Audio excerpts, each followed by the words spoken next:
Evening, all. Chief Pepper here. I want to talk about two things. One about the mentality and the capability of humans to be awful to each other, and I'll give you some examples of that. And the second thing is, if you've been following my channel for any amount of time, you know I'm in the process of enclosing my back porch. What the important part about that is there's a shortage of construction materials. Anyway, let's talk about the capability of violence for people to be awful to each other. Throughout history, humans have done one thing: we've killed each other, sometimes in massive numbers. Uh, if you read anything about history, you'll know that the Nazis were quite awful, but they're not the only group. You had Stalin, who killed hundreds of thousands, millions maybe. Mao Zedong, Mao, same thing. Communist was the common thread between Mao and Stalin. The Nazis were just fascists. They wanted to install the Great Race anyway. But you have to ask yourself, what about human nature makes it okay to kill somebody else? And when and where and how does it? How do people learn how and become that way, and then kill someone and then go back to eating soup or something, or whatever they were doing before they ever started killing somebody. So, and then if you've watched the Hunger Games and you see what I guess what's called troopers, the peckerheads in white, and how awful they are, without question, just killing people. And then the stormtroopers from Star Wars, people who are waging and conducting wars. You could say that Star Wars was clones, so technically maybe they weren't real people. Uh, but there is a mentality that is associated with that, and there is a normalizing of it, and there is the well, as long as they ain't doing it to me, it's okay.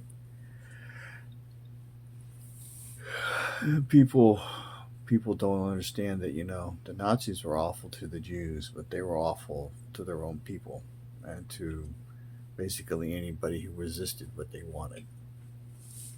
So there's like a tipping point. Once they get so much control, then it's impossible to stop it or to fight back. So, at least from within, without great personal risk and danger. So just keep that in mind. I think we're headed to a time in America where it's coming, where we're going to be hurting each other. So that's the little spiel about that. And then for the last 6 months, I've been working on my back porch, a little bit here, a little bit there. Sometimes I do a whole bunch of work, and then like I haven't done much for a while now. I got the door in, but I haven't got the second door in. But I go to Lowe's often, uh, you know, doing stuff. Like I recently went there, and I didn't have to buy any sheeting because I had enough left over from the lower portion of the back porch. But it's twice. But there is a shortage of sheet metal. Now Lowe's has got like 100 sheets of a different type that I don't normally use, but I may go and start buying some.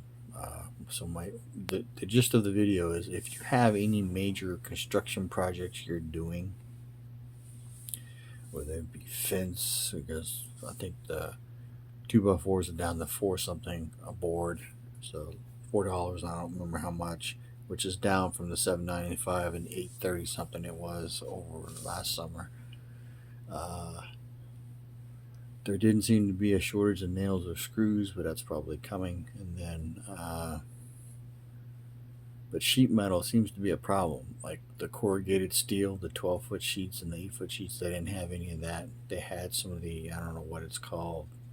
They had some sheet metal, but they didn't have what I normally like to buy. So I think for the remainder of the year, because I don't know how long or how soon I'll be able to put the roof up on my back porch, I will just start buying sheets because I'm going to need, that's 20 feet, 2 feet, 10 sheets. I'm going to need at least 20 sheets of that stuff. So I'll start buying, you know. And the other thing is, it's gone from $30 a sheet to $60 a sheet. So that's another damn problem. So that 20 sheets at 60, that's $1,200.